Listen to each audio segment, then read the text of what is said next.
For thousands of years, human history has been shaped by objects that were not merely artifacts, but symbols of absolute power, divine presence, and unspeakable fear. Among all sacred relics ever mentioned in ancient texts, none has inspired more awe, terror, and obsession than the Ark of the Covenant. According to biblical tradition, the Ark was not designed by human imagination. It was constructed following precise instructions said to have been given directly by God to Moses. Every measurement, every material, every detail was fixed.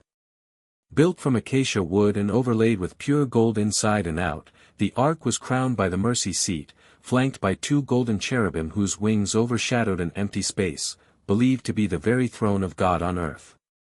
This was not a symbolic object. It was the spiritual and political heart of ancient Israel. Where the ark went, miracles followed. Rivers parted. Walls collapsed. Enemies were defeated without battle. But so did death. Anyone who touched the ark without authorization was struck down instantly, without warning, without mercy. The ark was said to contain the stone tablets of the 10 Commandments, Aaron's rod that once blossomed, and a vessel of manna, the mysterious food that sustained the Israelites in the desert. Yet the true power of the ark never came from what it held, but from what it did. Then, at some point in history, it vanished. After the destruction of Solomon's temple, the Ark of the Covenant disappeared from all reliable historical records. No conqueror ever paraded it. No empire claimed it. No verified inscription confirms its fate. For centuries, theories multiplied. Some believe it was hidden beneath Jerusalem in secret tunnels. Others claim it was taken to Ethiopia, guarded to this day in a church where no one is allowed to see it. Still others argue it was destroyed. Or that it was never meant to survive the fall of the temple. But what if the ark was never lost? In the late 20th and early 21st centuries, whispers began circulating within academic and intelligence circles. Archaeological expeditions, funded by undisclosed organizations, reportedly brought together an unusual coalition: archaeologists, physicists, engineers, theologians, and specialists in electromagnetism and radiation. Their goal was not faith, but understanding. Not worship, but measurement. A radical hypothesis emerged. One that unsettled both scientists and religious scholars alike.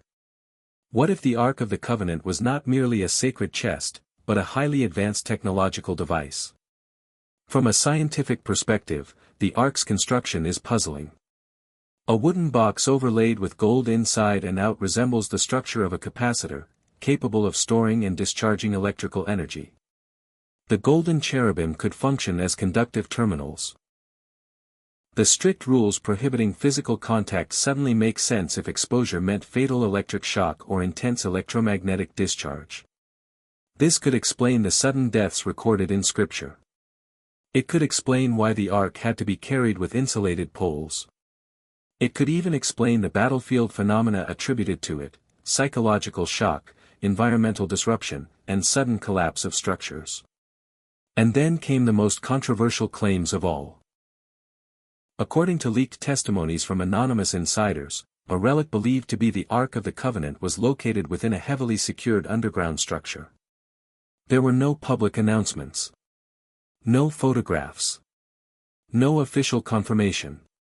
What followed, they say, was not a triumph of science, but a warning. The object was approached using robotic arms. No human contact was permitted. Sensors monitored electromagnetic fields, radiation levels, and thermal changes in real time. As the outer seals were disturbed, instruments began to malfunction. Magnetic readings fluctuated wildly. Temperatures dropped without explanation. Electronic systems failed despite redundant shielding. When the ark was finally opened, witnesses described not light or spectacle, but silence. A suffocating stillness. Inside were ancient objects preserved far beyond normal expectations. Materials that did not degrade. Surfaces that defied known chemical aging. And something else, something no instrument could clearly identify. Sensors recorded a form of energy that did not match electricity, radiation, or magnetism. Some physicists described it as a localized distortion, an interaction between matter, space, and consciousness itself.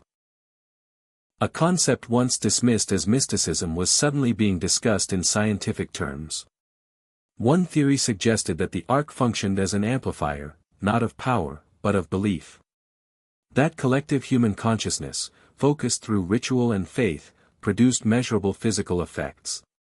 In this view, the arc was not the source of divine power, but the interface. What followed the opening was deeply troubling. Several participants reportedly suffered unexplained health deterioration. No radiation poisoning. No detectable illness. Just rapid physical and cognitive decline. Others withdrew from the project entirely, refusing to discuss what they had witnessed. Official documentation was sealed. The operation was terminated without explanation.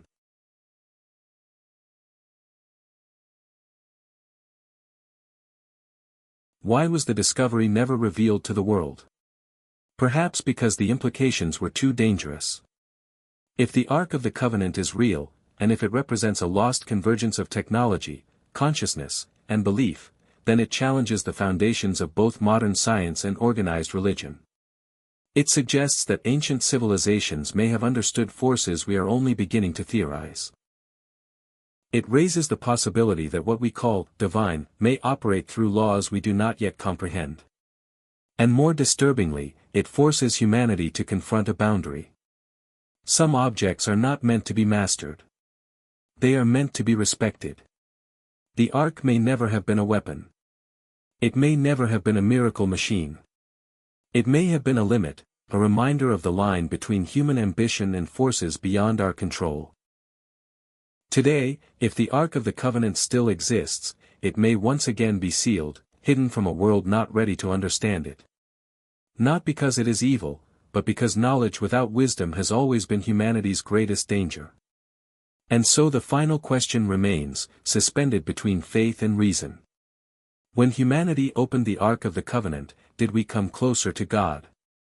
Or did we simply discover how little we truly understand about ourselves?